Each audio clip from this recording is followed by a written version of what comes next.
അത്യാവശ്യം ജീവിക്കാനുള്ള ചുറ്റുപാടും കാര്യങ്ങളും ഉണ്ടായിരുന്നു. വീട്ടിലോട്ട് അങ്ങ് സ്വീകരിച്ചു പോയായിരുന്നെങ്കിൽ ചിലപ്പോൾ നമ്മുടെ കസ്റ്റഡിയിൽ അങ്ങ് നിന്ന്. പക്ഷെ ആ മോളുടെ ഒരു പ്രോബ്ലം നിലനിന്നു. അതല്ല, നേരത്തെ ഞാൻ പറഞ്ഞില്ലേ, നമുക്ക് പല വഴിക്കും കിട്ടിയ അഭിപ്രായം തന്നെ അത്. ബാലഭാസ്കറിന്റെ അച്ഛനും അമ്മയും ഇന്നലെ ഒരു ഓൺലൈൻ മീഡിയ ചാനലിന് കൊടുത്തിരിക്കുന്ന ഒരു ഇന്റർവ്യൂ എന്റെ ശ്രദ്ധയിൽപ്പെട്ടു. ലിറ്ററലി ആ ഒരു ഇന്റർവ്യൂ കണ്ട് ഞാൻ ഞെട്ടിപ്പോയി. ഞാൻ ഞെട്ടാനുള്ളൊരു കാരണം ബാലഭാസ്കറിന്റെ അച്ഛനും അമ്മയും പറയുന്ന കാര്യങ്ങൾ കേട്ടതുകൊണ്ട് മാത്രമല്ല, നേരെ മറിച്ച് ആ ഒരു ഇന്റർവ്യൂവിന് ആങ്കർ ആയിട്ട് നിന്നിരുന്നത് ഒരു പള്ളിയിലച്ഛനാണ്. പള്ളിയിലച്ഛൻ ഒരു പ്രീസ്റ്റ് ആണ്. ഞാൻ അതുകൊണ്ട് തന്നെ ആദ്യമേ ഒരു കാര്യം പറഞ്ഞു വെക്കുകയാണ്. എൻ്റെ എല്ലാ ക്രിസ്ത്യാനിറ്റി ഒരു കുടുംബത്തിൽ ഉൾപ്പെടുന്ന എല്ലാ ആളുകളോടും ഞാൻ ആദ്യമേ തന്നെ ഒരു മാപ്പ് ചോദിക്കുകയാണ്. നിങ്ങൾ എന്നോട് ക്ഷമിക്കുക. ഞാൻ ചിലപ്പോൾ ഈ ഒരു പള്ളിയിലച്ഛനെ എടാ പരനാറി പള്ളിയിലച്ഛ എന്നൊന്ന് വിളിച്ചു പോകും. വേറൊന്നും കൊണ്ടല്ല, ഞാൻ കണ്ടിട്ടുണ്ട് പള്ളിയിലച്ഛന്മാരെ, വളരെ സ്നേഹമുള്ള മനുഷ്യന്മാരോടൊക്കെ വളരെ സ്നേഹത്തോടെ സംസാരിക്കുന്ന പള്ളിയിലച്ഛന്മാരെ ഞാൻ കണ്ടിട്ടുണ്ട്. പല കുടുംബങ്ങളിലെയും പ്രശ്നങ്ങൾ തീർക്കാൻ മുന്നിട്ടിറങ്ങുന്ന പള്ളിയിലച്ഛന്മാരെ ഞാൻ കണ്ടിട്ടുണ്ട്.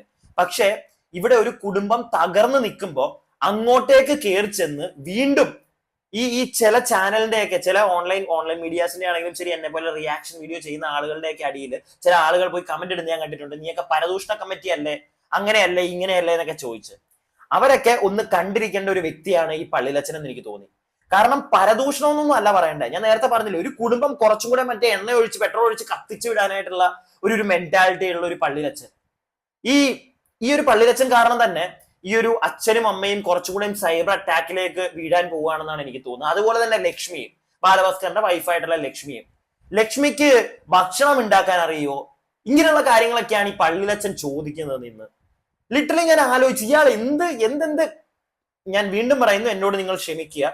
ഞാൻ ഒരിക്കലും ഒരു നിങ്ങൾക്ക് എന്റെ സ്ഥിരം വീഡിയോ കാണുന്നവരറിയാം, ഒരു കമ്മ്യൂണിറ്റി ഒരിക്കലും മോശമായിട്ട് അതിനകത്തുള്ള ആളുകളെ ചിത്രീകരിക്കാൻ താല്പര്യപ്പെടാത്ത ഒരാളാണ് ഞാൻ. പക്ഷെ ഇത് വളരെ വളരെ വിയേർഡായിട്ട് തോന്നി ഇയാൾ ഈ ചില കാര്യങ്ങളൊക്കെ ഈ ഒരു ഇന്റർവ്യൂവിൽ ചോദിക്കുന്ന കേട്ടപ്പോഴത്തേക്ക്. ഞാനൊരു ഇന്റർവ്യൂ കംപ്ലീറ്റ്ലി നിങ്ങൾക്ക് ഇവിടെ കാണിച്ചു തരുന്നൊന്നുമില്ല. നേരെ മറിച്ച് ആ ഒരു ഇന്റർവ്യൂവിൽ ഈ ഒരു പള്ളിയിലച്ഛനും നമ്മുടെ ബാലഭാസ്കറിന്റെ അമ്മയും ആണ് കൂടുതൽ സംസാരിക്കുന്നത്. ഇടയ്ക്ക് ഒന്നോ രണ്ടോ ഭാഗത്ത് മാത്രമേ ബാലഭാസ്കറിന്റെ അച്ഛൻ സംസാരിക്കുന്നുള്ളൂ. ഞാൻ അതിന്റെ വോയിസ് ക്ലിപ്പ് അവരാ സംസാരിക്കുന്നത് എന്താണ് ഞാൻ നിങ്ങൾക്ക് ഇവിടെ കേൾപ്പിച്ചു തരാം. എന്നിട്ട് കുറച്ച് കാര്യങ്ങൾ എനിക്ക് സംസാരിക്കാനുണ്ട്. ആൻഡ് ലിറ്ററലി ഞാൻ പറഞ്ഞല്ലോ, ഞാൻ വീണ്ടും ഞെട്ടിപ്പോയി. ഇങ്ങനെയുണ്ടോ എന്റെ ക്രിസ്ത്യൻ സുഹൃത്തുക്കൾ, നിങ്ങൾ പറയുക, ഇങ്ങനെയുണ്ടോ പള്ളിയിലച്ഛന്മാരെന്ന് ഈ ഒരു വോയിസിൽ ഈ പള്ളിയിലച്ഛൻ ചോദിക്കുന്ന ചോദ്യങ്ങളൊക്കെ കേട്ട് മനസ്സിലാക്കുന്ന നിങ്ങളൊന്ന് പറയുക. ഇങ്ങനെയൊക്കെ ചോദിക്കുമോ ഒരു പള്ളിയിലച്ഛൻ എന്നുള്ളത് എനിക്ക് ഡൗട്ട് അടിച്ചു.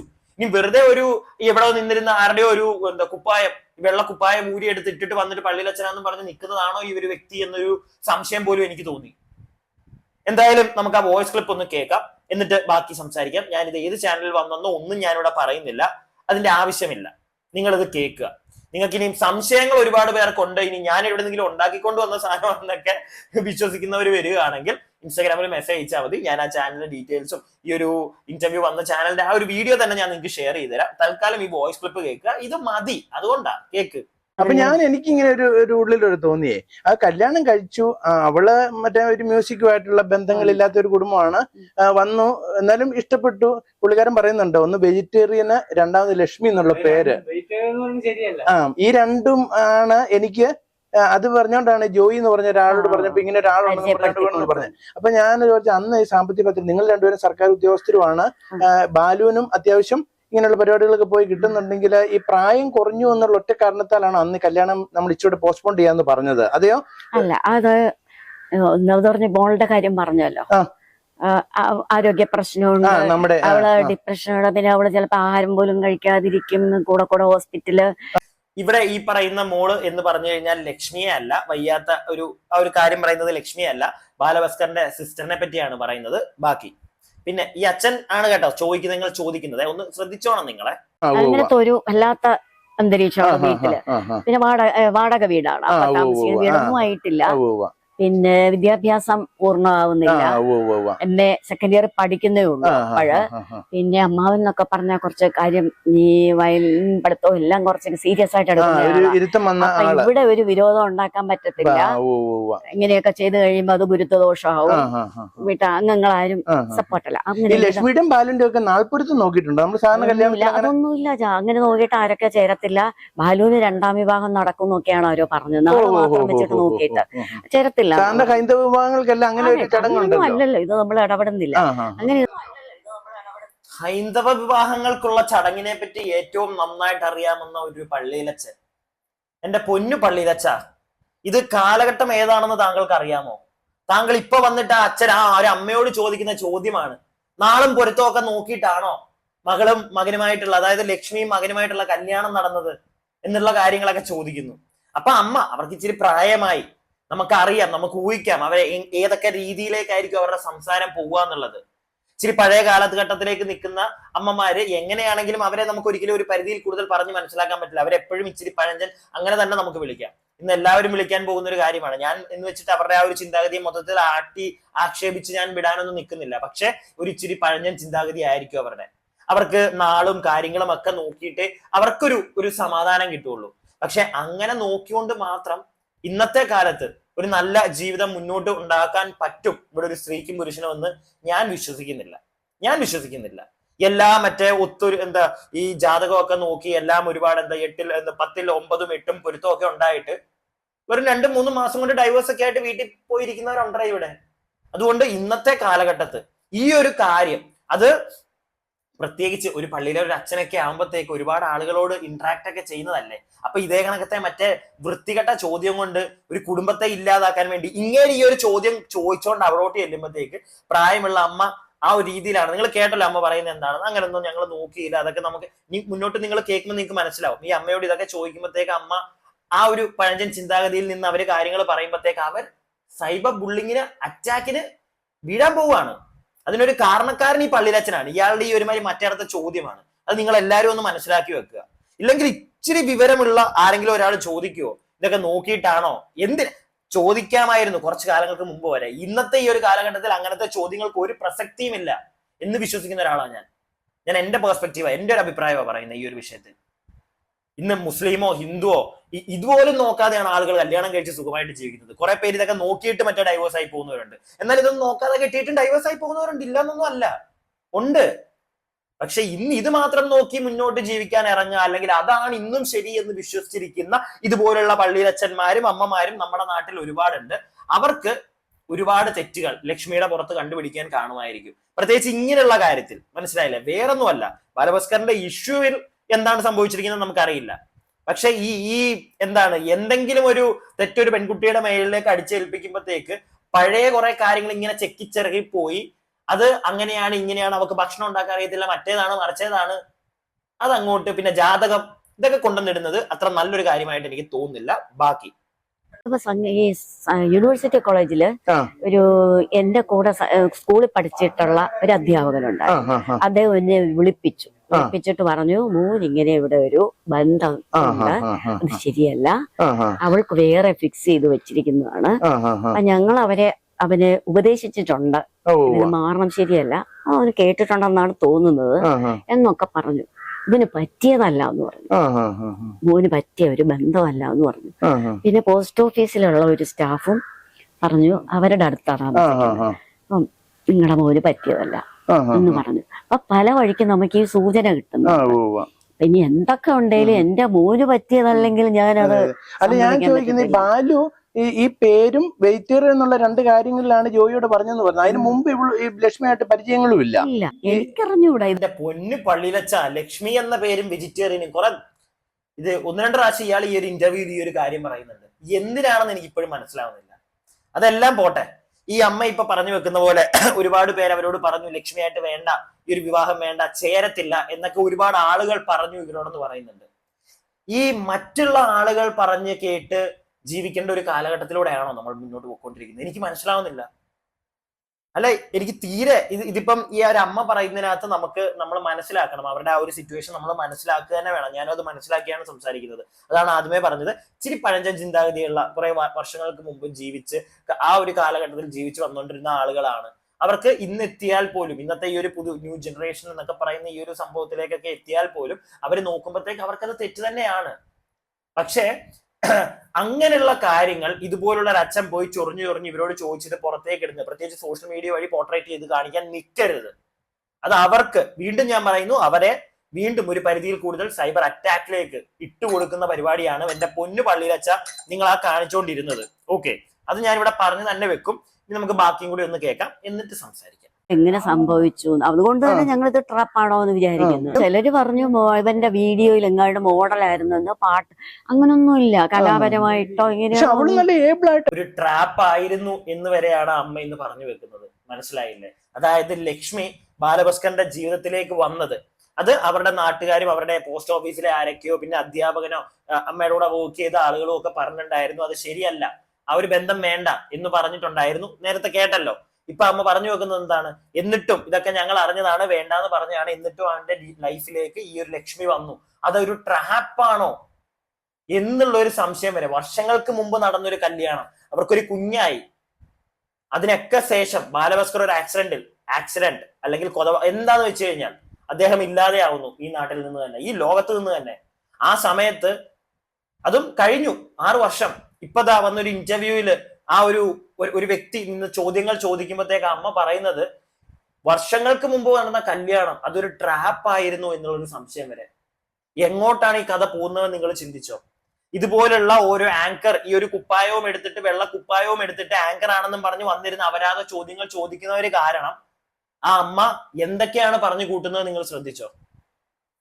ഇതെല്ലാം നമ്മളൊന്ന് ഓർത്ത് വെക്കുക. ഇതിനകത്ത് എവിടെയെങ്കിലും ഒക്കെ നമ്മുടെ ലൈഫിലും ചിലപ്പോൾ നാളെ ഇതിനെ ഒന്ന് കണക്ട് ചെയ്യാൻ പറ്റുമായിരിക്കും. ഇതുപോലുള്ള ഓരോ കൃമികീടങ്ങൾ വരും ചോദ്യങ്ങളുമായിട്ട്. ബാക്കി കാര്യങ്ങൾ ഇന്നലത്തെ ഒരു ഇന്റർവ്യൂലൊക്കെ എല്ലാം പറയുന്ന നല്ല ബോൾഡ് ആയിട്ട്. അതെ, അതൊക്കെ നല്ല സാമർത്ഥ്യമുള്ള. ശരിക്കും ഒരുപക്ഷെ ചിലപ്പോ അന്ന് അത്യാവശ്യം ജീവിക്കാനുള്ള ചുറ്റുപാടും കാര്യങ്ങളും ഉണ്ടായിരുന്നു. വീട്ടിലോട്ട് അങ്ങ് സ്വീകരിച്ചു പോയായിരുന്നെങ്കിൽ ചിലപ്പോ നമ്മുടെ കസ്റ്റഡിയിൽ അങ്ങ് നിന്ന്. പക്ഷെ ആ മോളുടെ ഒരു പ്രോബ്ലം നിലനിന്നു. അതല്ല, നേരത്തെ ഞാൻ പറഞ്ഞില്ലേ, നമുക്ക് പല വഴിക്കും കിട്ടിയ അഭിപ്രായം തന്നെ അത്. പിന്നെ നമ്മുടെ ഈ എല്ലാവരും കൂടെ ഒത്തുചേരുന്ന ഒരു അപ്പൊ ഞാൻ എന്റെ ബ്രദർ എന്ന് പറഞ്ഞ അച്ഛന്റെ സ്ഥാനത്ത് 2 വയസ്സേ വ്യത്യാസമുള്ളതിലും അച്ഛന്റെ സ്ഥാനത്ത് കാണുന്ന ഒരാളാണ്. അവരെയൊക്കെ ധിക്കരിച്ചിട്ട് അവര് പറയുന്നതിന് വിപരീതമായിട്ട് ഞാൻ ചെയ്യല. അമ്മ ചെയ്യണ്ട. പക്ഷെ ഇപ്പം ആ പള്ളിയച്ഛന്റെ വായിന്ന് എനിക്ക് സത്യം പറഞ്ഞ, ഞാൻ പറഞ്ഞല്ലോ ഈ അമ്മ പറയുന്നതിനെ ഞാൻ എപ്പോഴും ആ ഒരു ഏജ് വെച്ച് ഞാൻ മാറ്റി നിർത്തുന്നു. പള്ളിയച്ഛനും അത്യാവശ്യം പ്രായം കാണും, പക്ഷെ ഒരു പുരോഹിതനല്ലേ ഇങ്ങനത്തെ വർത്താനം കേട്ടോ? നിങ്ങൾ പറഞ്ഞത് കസ്റ്റഡിയിൽ അന്ന് കല്യാണം കഴിച്ച മകനെയും മകളെയും നിങ്ങളുടെ കൂടെ നിർത്തിയായിരുന്നെങ്കിൽ, അവർ വേറെ വീട് വെച്ച് മാറുകയായിരുന്നു, വേറെ വീട്ടിലാണ് അവർ താമസിച്ചുകൊണ്ടിരുന്നത്, നിങ്ങളുടെ കൂടെ നിർത്തിയായിരുന്നെങ്കിൽ ആ മകൻ നിങ്ങളുടെ കസ്റ്റഡിയിൽ ഇരിക്കില്ലായിരുന്നോ എന്നുള്ളൊരു വാക്ക് ആ ഒരു വികാരിയുടെ വായിൽ നിന്ന് വീഴുന്നത് ഞാൻ കേട്ടു. ലിറ്ററലി ഇതൊക്കെയാണ് എന്നെ ഞെട്ടിച്ചു കളഞ്ഞു. ഒന്ന് ആലോചിച്ച് നോക്കൂ നിങ്ങൾ. ഒരു വികാരി പറയേണ്ട വർത്താനമാണോ അത്? കസ്റ്റഡിയിൽ എന്താ എടുത്തു വെക്കാനായിട്ട്? അവരുടെ മകനാണത്. അവരുടെ മകൻ ഒരു കല്യാണം കഴിച്ചൊരു ജീവിതം ഉണ്ടായാൽ പിന്നെ ആ ഒരു ജീവിതമായിട്ടാണ് മുന്നോട്ട് പോകേണ്ടത്. എന്ന് വെച്ചാൽ അച്ഛനെ അമ്മയെ ഇല്ല കളയണമെന്നൊന്നും അല്ല ഞാനിവിടെ പറയുന്നത്. എന്നാലും വീണ്ടും എങ്ങനെ ആ വാക്ക് ഈ ഒരു പുരോഹിതന് ഉപയോഗിക്കാൻ തോന്നി? അതാണ് എന്റെ ചോദ്യം. കസ്റ്റഡിയിൽ നിന്നേനെ. ഇനി നിങ്ങൾ പറയൂ, ഞാൻ പറയുന്നത് തെറ്റുണ്ടോ? ഏതെങ്കിലും ഒരു പള്ളിയിലച്ഛൻ അങ്ങനെ പറയുവോ? ബാക്കി ഇവരുടെയൊക്കെ അനുഗ്രഹത്തോടെയും സമ്മതത്തോടെയും ഭംഗിയായിട്ട് തന്നെ നമ്മുടെ കുടുംബപാരമ്പര്യത്തിൽ ചെയ്യണമെന്നുള്ള ആഗ്രഹം. വിദ്യാഭ്യാസം എന്ന് പറഞ്ഞാൽ മൂത്തയാള് ഒന്നും ആയിട്ടില്ല. ഞങ്ങളെ പോലെയെങ്കിലും ഓരോ ജോലിയിലൊക്കെ ഒരു കയറണ്ടേ. അല്ലാതെ ഞങ്ങൾ സ്വത്തൊന്നും ഉണ്ടാക്കി വെച്ചിട്ടില്ല. അതിനെപ്പറ്റി ഞങ്ങൾക്ക് ഒരു വിശ്വാസവും ഇല്ല. കുടുംബ സ്വത്തുണ്ടാക്കി വലിയ വീട് വെച്ച് അതിലല്ല, വിദ്യാഭ്യാസത്തിലാണ് നമുക്കൊരു താല്പര്യമുള്ളത്. അപ്പൊ വീട് വെക്കുന്ന കാര്യം പറഞ്ഞപ്പോഴേ ഇവിടെ അമ്മാവനും അച്ഛനും പറഞ്ഞു വലിയ വീടിനൊന്നും ഇറങ്ങി പുറപ്പെടണ്ട, നമുക്ക് പറ്റുന്ന ഒരു ചെറിയ 2 പേരെ ഉള്ളല്ലോ, അതുകൊണ്ട് ചെറിയ വീട് മതി, എപ്പോഴും കയ്യിലൊരു തുക കരുതൽ ധനം എന്നൊക്കെ പറഞ്ഞു. അപ്പൊ അവന്റെ ഭാര്യക്ക് ഭയങ്കര സങ്കടമായി. വലിയ വീട് വെച്ചാലേ സമൂഹത്തിൽ ഒരു വില കിട്ടത്തുള്ളൂ. അതെല്ലാം സ്വന്തമായിട്ട്. അപ്പൊ ഈ കല്യാണം കഴിഞ്ഞ് വേറൊരു വീട്ടിൽ മാറി കഴിഞ്ഞ പിന്നെ ടീച്ചറിന്റെയും ഉണ്ണിച്ചേട്ടന്റെയും കസ്റ്റഡിയിലുണ്ടായിരുന്ന ആ ഒരു ഡിസിപ്ലിനും കൺട്രോളിങ്ങും പതുക്കെ മാറി അല്ലേ? ഞാൻ പറഞ്ഞു കോളേജില് പാരിപാലിച്ച് ചെന്നപ്പോഴേ കുറെ ഫ്രണ്ട്സ് ഡിഗ്രി തൊട്ട്. ഓക്കെ, വീണ്ടും നിങ്ങൾ കേട്ടല്ലോ, സാറിന്റെയും ചേച്ചിയുടെയും കൂടെ ഉണ്ടായിരുന്നപ്പോ ഉണ്ടായിരുന്ന ആ ഒരു ഡിസിപ്ലിൻ, ആ ഒരു കസ്റ്റഡി, നിങ്ങളുടെ കസ്റ്റഡിയിൽ ഉണ്ടായിരുന്നപ്പം ഉണ്ടായിരുന്ന ഡിസിപ്ലിനും കാര്യങ്ങളും ഒക്കെ മാറിയില്ലെന്ന്. കസ്റ്റഡി വെച്ച് ഡിസിപ്ലിൻ പഠിപ്പിക്കാൻ ഇവരുടെ വീടെന്താ എന്റെ പൊന്നു പള്ളിയിലച്ച ജയിലോ വല്ലോ ആയിരുന്നോ? അല്ല, എനിക്ക് അറിയാൻ പാടില്ല. താങ്കളിപ്പോ 2ാമത്തെ പ്രാവശ്യമല്ലേ ഇത് പറയുന്നത്? എല്ലാം പോട്ടെ, വേറൊരു കാര്യം. ഇപ്പം നേരത്തെ അമ്മ പറഞ്ഞതുപോലെ തന്നെ ആ ഒരു അച്ഛനും അമ്മാവനും ഒക്കെ പറഞ്ഞിട്ടുണ്ടായിരുന്നത് ഒരു ചെറിയ വീട് മതി. അപ്പത്തേക്ക് ഭാര്യ പറഞ്ഞു വലിയ വീട് വേണം, അതാണ് അവർക്ക് ഒരു ആഠിത്യം കാണിക്കാനുള്ള ഒരു സാധനം എന്നൊക്കെ അവര് പറഞ്ഞു. അതിനൊരു കുറ്റമായിട്ട് തന്നെ ഈ അമ്മ പറഞ്ഞു വെക്കുന്നുണ്ട്. അമ്മയുടെ ഭാഗത്തു നിന്ന് നോക്കുമ്പോൾ അതൊരു തെറ്റായിരിക്കാം. അവരുടെ, ഞാൻ പറഞ്ഞല്ലോ, ഒരു ഇച്ചിരി ഓൾഡ് ജനറേഷൻ, അവരുടെ ഒരു നിലപാട് എന്ന് വെച്ച് കഴിഞ്ഞാൽ അച്ഛനും അമ്മാവനും കുടുംബക്കാരൊക്കെ പറയുന്ന കേട്ട് അങ്ങനെ ജീവിക്കണം, അങ്ങനെ വീട് വെക്കണം. ഇത് അവരുടെ ഒരു മെന്റാലിറ്റിയിൽ അവരത് പറയുന്നതിനെ ഞാൻ ഒരു പരിധിയിൽ കൂടുതൽ തെറ്റായിട്ട് കാണുന്നില്ല. നമ്മൾ അവർക്കും റെസ്പെക്ട് കൊടുക്കണം. I am giving that. പക്ഷെ ലക്ഷ്മിയുടെയും ബാലഭാസ്കറിന്റെ സൈഡും കൂടെ നമ്മൾ നോക്കിക്ക്. ഇന്ന് നമുക്ക് എല്ലാവർക്കും ഒരു കുഞ്ഞു വീടിനെക്കാട്ടിലും ഒരു വലിയ വീടൊക്കെ വെച്ച് അതാണ് ഇന്നത്തെ സൊസൈറ്റിയിൽ നമുക്കൊരു സ്റ്റാറ്റസ് തരുന്നത് എന്ന് വിശ്വസിക്കുന്ന ഒരുപാട് ആളുകളുണ്ട്. എറണാകുളത്ത് പോവുകയാണെങ്കിൽ ഒരു ഫ്ലാറ്റ് എടുത്ത് ജീവിക്കുന്നതാണ് നമ്മുടെ സ്റ്റാറ്റസിന് ഏറ്റവും നല്ലത് എന്ന് ചിന്തിക്കുന്ന ഒരുപാട് ആളുകളുണ്ട്.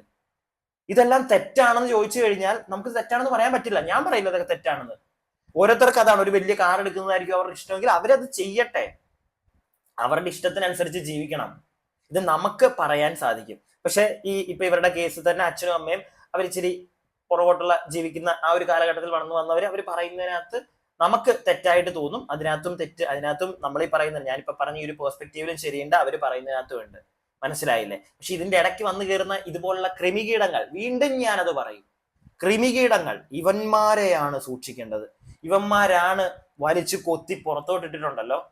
അല്ലാതെ ഈ റിയാക്ഷൻ ചെയ്യുന്നവര് മാത്രമൊന്നും അല്ലടേ. അതും കൂടെ ഈ തെറി പറയാനിരിക്കുന്നവരൊന്ന് മനസ്സിലാക്കണം. ഇതുപോലെ ഉണ്ട് ചില വെള്ളക്കുപ്പായം ഇട്ട് നടക്കുന്നവന്മാർ. വെള്ളക്കുപ്പായം എന്ന് ഞാൻ മാത്രം പറയുന്നില്ല കേട്ടോ, ഇനിയും ചിലപ്പോൾ ഞാൻ അത് പറഞ്ഞെന്നാവും. എല്ലാത്തിലും എവിടെയും ഉണ്ട് ഇതുപോലുള്ള ചില നല്ലത് കാണിക്കാൻ വേണ്ടി മുന്നോട്ട് വന്ന് മറ്റേ നാട്ടുകാരുടെ ഫ്രണ്ടിലേക്ക് ഇട്ട് കൊടുത്ത് കൊല്ലാൻ കൊടുക്കുന്ന ചില ചേട്ടന്മാര്. ബാക്കി ലക്ഷ്മി എല്ലാം കാലവാക്കാനൊക്കെ എല്ലാം രുചിയായിട്ടൊക്കെ ഉണ്ടാക്കാനൊക്കെ എല്ലാം അറിയാവോ ലക്ഷ്മി? ഒന്നും എനിക്ക് തോന്നുന്നില്ല. അതെന്ന് വെച്ചാൽ അങ്ങനെയൊക്കെ ശീലിച്ചിട്ടില്ലാത്തതായിട്ടാ തോന്നുന്നത്. അഗ്നികോൺ എന്ന് പറഞ്ഞിട്ട് കിച്ചനും ഒക്കെ വലിയ ഗംഭീരമായിട്ട് ഈ കെട്ടിടമൊക്കെ അല്ലേ.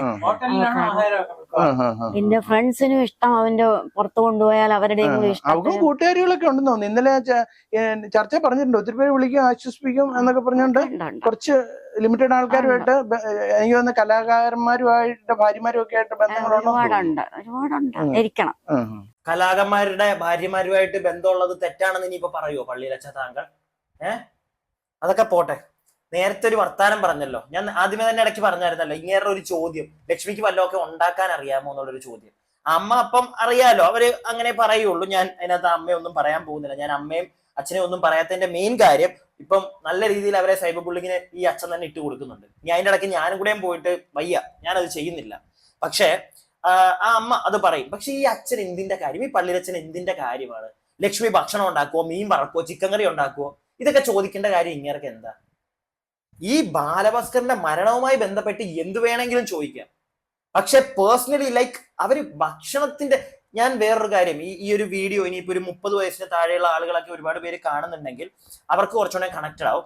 നമ്മൾ 29 വയസ്സിന് താഴെയുള്ള ആളുകൾ കല്യാണം കഴിച്ചിപ്പോ ഒന്നിച്ച് വല്ല എറണാകുളത്തോ ഏതെങ്കിലും ഒരു മെട്രോ സിറ്റിയിൽ താമസിക്കുന്നുണ്ടെങ്കിൽ കുക്കിംഗ് ഒക്കെ വളരെ കുറവായിരിക്കും അല്ലേ? കൂടുതലും പുറത്തുനിന്നായിരിക്കും കഴിക്കുന്നതൊക്കെ.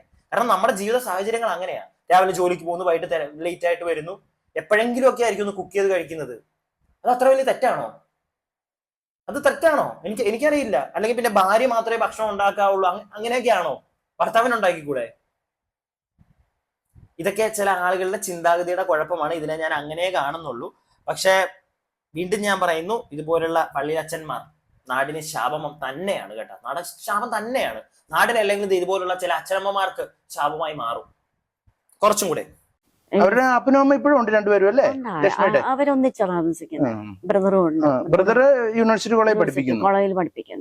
അവിടെ പഠിക്കുകയായിരുന്നു അപ്പോഴും. ബാലു പഠിക്കുന്ന കാലത്ത് അപ്പൊ ഇവരും ഒരു ബ്രൈറ്റ് ആയിട്ടുള്ള ഒരു കുടുംബമാണ് പഠിത്ത കാര്യങ്ങളിലൊക്കെ. അതറിയില്ല, അയാൾ എങ്ങനെയാലും ഇപ്പൊ കോളേജിൽ ജോലിയായി. പഠിത്തത്തോ എത്രയുണ്ടായിരുന്നതൊന്നും നമുക്കറിയത്തില്ല. സംഗീതമൊന്നും ആർക്കും ഇല്ല. ഈ അപകടം നടന്ന സ്ഥലത്തൊക്കെ അന്ന് ഉണ്ണിച്ചേട്ടനൊക്കെ പോയിട്ടുണ്ട്. നെക്സ്റ്റ് അതാണ് പറഞ്ഞത്, ഈ റോഡ് ഇങ്ങേപ്പുറത്ത് ഇടതുവശത്തെ കൂടിയല്ലേ പോണത്. അഥവാ ഇനി ഡ്രൈവർ ഉറങ്ങിപ്പോയതാണെങ്കിൽ തന്നെ നേരെ അങ്ങ് പോവുകയല്ലുള്ളൂ. ഇതങ്ങനെയല്ല, റൈറ്റിലേക്ക് തിരിഞ്ഞ് അപ്പുറത്തൊരു റോഡുണ്ട്, സർവീസ് റോഡ്, അതും ക്രോസ് ചെയ്ത് പോയാണ് മരത്തിലിടിച്ചത്. അതിലാണ് നമുക്ക് സംശയം. അതിപ്പോ എടുത്തുപോയി. വീഡിയോ കാണുന്നവരുമായിട്ട് എല്ലാവരോടുമായിട്ട് ഞാനൊരു കാര്യം പറയണം. ഒരു കാരണവശാലും അച്ഛനെയും അമ്മയും നമ്മൾ കുറ്റം പറഞ്ഞ് മുന്നോട്ട് ചെല്ലരുത്. കാരണം ഇപ്പൊ ഞാനൊരു കാര്യം പറയാൻ പോവാണ്. അവസാന ഭാഗം ആ ഒരു അമ്മ പറയുന്നത് നിങ്ങൾ കേട്ടല്ലോ. അതൊക്കെ കേൾക്കുമ്പോഴേ നമുക്ക് പ്രോപ്പറായിട്ട് മനസ്സിലാവും. എന്തോ ഒരു ദേഷ്യം, പ്രത്യേകിച്ച് മകന് ഈ ഒരു പെൺകുട്ടിയായിട്ടുള്ള ഒരു കല്യാണം ആ ഒരു അച്ഛനും അമ്മയ്ക്ക് ഇഷ്ടമല്ലായിരുന്നു. ഇവര് പ്രണയ വിവാഹമായിരുന്നു. അത് ചിലപ്പോൾ ആ ഒരു കുടുംബത്തിന് ഒരു പരിധിയിൽ കൂടുതൽ ഇഷ്ടമല്ലാത്തത് കൊണ്ട് തന്നെ മകളുടെ ഈ ഒരു ലക്ഷ്മിയുടെ ഭാഗത്തുള്ള എന്തെങ്കിലുമൊക്കെ കാര്യത്തോടെ അവർക്ക് യോജിക്കാൻ പറ്റാതെ അതിന്റെ ഒരു ദേഷ്യം എന്താണെങ്കിലും അവരുടെ ഉള്ളിൽ കിടപ്പുണ്ടായിരിക്കും. അത് നമ്മൾ എല്ലാവരും ഒന്ന് മനസ്സിലാക്കുക. അതിലായിരിക്കും ഇവരിപ്പോ കുറെ കാര്യങ്ങൾ പറയുന്നത്. അതിന്റെ ഇടയ്ക്ക് ഇതുപോലുള്ള ചില ചേട്ടന്മാര് ചെന്നിട്ട് മറ്റേ ചൊറിയുന്ന ചോദ്യം, ഭക്ഷണം ഉണ്ടാക്കാൻ അറിയോ, മീൻകറി വെക്കാൻ അറിയാവോ, ഇതുപോലുള്ള സാധനങ്ങളും. അപ്പം അതിന്റെ ഒരു ബേസിലായിരിക്കും ഈ ഒരു ഇന്റർവ്യൂവിൽ ഈ ഒരു അമ്മ കൂടുതലും കാര്യങ്ങൾ പറഞ്ഞത്. പിന്നെ ഇപ്പൊ അവസാനം അമ്മയുടെ മുഖത്ത് അമ്മ പറയുന്ന ആ ഒരു കാര്യത്തിൽ നിന്നൊക്കെ നിങ്ങൾക്ക് മനസ്സിലായി കാണും, നല്ല പുച്ഛമാണ് ഈ ഒരു ലക്ഷ്മിയുടെ കുടുംബത്തോട്. ലക്ഷ്മിയുടെ ചേട്ടൻ പഠിക്കുമായിരുന്നു, നമുക്കൊന്നും അറിയത്തില്ല, എങ്ങനെയോ അവനോടൊരു ജോലി കിട്ടി എന്നുള്ള രീതിയിലൊക്കെയാണ് സംസാരിക്കുന്നത്. അപ്പൊ നമ്മളെല്ലാവരും ഒന്ന് മനസ്സിലാക്കി വെക്കുക, ആ ഒരു സാധനമുണ്ട്. അതൊക്കെ പോട്ടെ.